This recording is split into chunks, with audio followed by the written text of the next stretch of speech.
কৃষকরাই দেশের মেরুদণ্ড। কৃষকদের পরিশ্রমের ফলেই দেশে খাদ্যশস্য উৎপাদন হয় এবং সেই ফসল বিদেশেও রফতানি করা হচ্ছে। বৃহস্পতিবার সোনাই কৃষি বিভাগের সাব ডিভিশন কার্যালয়ে আয়োজিত এক অনুষ্ঠানে কৃষকদের গুরুত্ব তুলে ধরে এমনই বক্তব্য রাখেন সোনাইয়ের বিধায়ক আমিনুল হক লস্কর। কৃষকদের প্রাপ্য সরকারি সুযোগ সুবিধা সময়মতো পৌঁছে দেওয়ার উপর জোর দিয়ে আমিনুল বলেন, প্রকৃত কৃষকদের বঞ্চিত করে অযোগ্য ব্যক্তিদের সুবিধা দেওয়া কোনোভাবেই মেনে নেওয়া হবে না। অতীতে প্রভাবশালী ও কৃষকদের কৃষি যন্ত্রপাতি বিশেষ করে ট্র্যাক্টর প্রদান করা হয়েছে উল্লেখ করে তিনি হুঁশিয়ারি দেন, তার বিধায়কত্ব কালে এ ধরনের অনিয়ম বরদাস্ত করা হবে না। অনুষ্ঠানে কৃষি বিভাগের এসডিও জয়নাল আবেদিন কৃষকদের উদ্দেশ্যে সচেতনতামূলক বক্তব্য রাখেন। তিনি প্রধানমন্ত্রীর ক্ষেত বাঁচাও অভিযানের লক্ষ্য বাস্তবায়নে কৃষকদের সক্রিয় ভূমিকা পালনের আহ্বান জানান। অনুষ্ঠানের শেষে কৃষি বিভাগের উদ্যোগে কয়েকজন প্রগতিশীল কৃষকের হাতে উন্নতমানের ধানের বীজ তুলে দেওয়া হয়। অনুষ্ঠানে উপস্থিত ছিলেন জেলা কিষাণ কংগ্রেসের সভাপতি বাবুল আহমেদ বরভুইয়া, ব্লক কংগ্রেস সভাপতি নাসিম আহমেদ লস্কর, জেলা কংগ্রেসের সাধারণ সম্পাদক এম বীরমোহন সিনহা ও আলম হোসেন চৌধুরী সহ অন্যান্যরা। ট্র্যাক্টর দেওয়া হয়েছে গত লাস্ট 5 বছরও কয়টা ট্র্যাক্টর দেওয়া হয়েছে স্যার? সোনাই প্রগতিশীল কৃষকে কয়টা পাইছে? আমি জানি 2টা পাইছে, 2টা আমার লিস্টও আছে।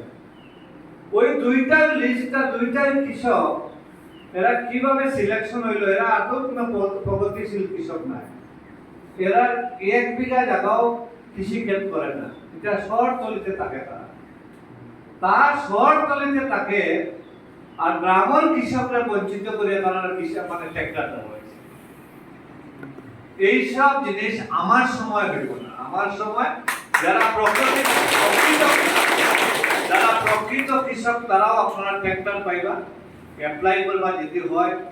প্রকৃত কৃষক যারা বীজ নেবা, প্রকৃত কৃষক আপনারা সার নেবা। যারা কৃষক না এরা এই বীজ নিয়ে আপনার রোদির শুকাইয়া কুটিয়া তার চাউল বানাইয়া খাইবা না।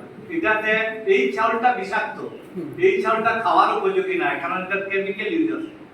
বুঝছো তো? কেউ মনে করলো 10 কেজি চাউল দাম পাইছি, যারে বাবা যে দামও পালা হুকাইলা চাউল বানাইলা 4 কাঠি চাউল পাইলে, এই চাউলটা খাওয়ার উপযোগী নাই। কিন্তু এটা কেমিক্যাল ইউজ করা আছে, ফুড কেমিক্যাল ইউজ করা আছে। এটা বেশি দিন, এই সারাটা বেশি দিন লংজিভিটি থাকতো, এর লাগে কেমিক্যাল ইউজ করা আছে। স্যার ঠিক না?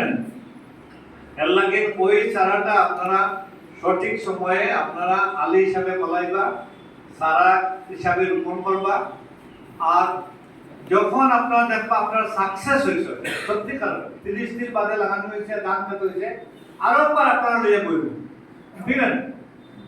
খেতর পরে আরেকবার লইয়া বইয়া আপনার কাছে জানবো কিভাবে আপনারা লাভবান হবেন। যাই হোক, আপনারা কাছে এখন বীজ ডিস্ট্রিবিউশন হইব, আপনারা বীজ লিয়ে যাইবা। আজকে ভারতবর্ষ উন্নতশীল দেশ করার একমাত্র কারিগর হচ্ছে কৃষকরা। কৃষকের জন্য আজকে আমরা উন্নতশীল। এর জন্য আপনারা কৃষক ভাই, আপনারা স্যালুট করা প্রয়োজন। কারণ আপনারা রোদে জ্বলিয়া মাটির পানির লগে মিলিয়া আপনারা কৃষি ক্ষেত প্রয়োগ করি আমরা বিরোধী পাই, রঞ্জিত পাই, সাহেবাইল পাই, কালিজিরা পাই, আজকে বিভিন্ন রবি শস্য পাই। আর আমরার মতো বাবুরার মতো যদি কৃষকরা গরু থাকতো, এসি রুমও থাকতো, তাহলে আমরা চাউলের কেজি কত টাকা পেল? লাগিন সত্যিকার আপনারা স্যালুট প্রাপ্ত। এই কথা কইয়া সবরে সালাম নমস্কার জানাই আমার।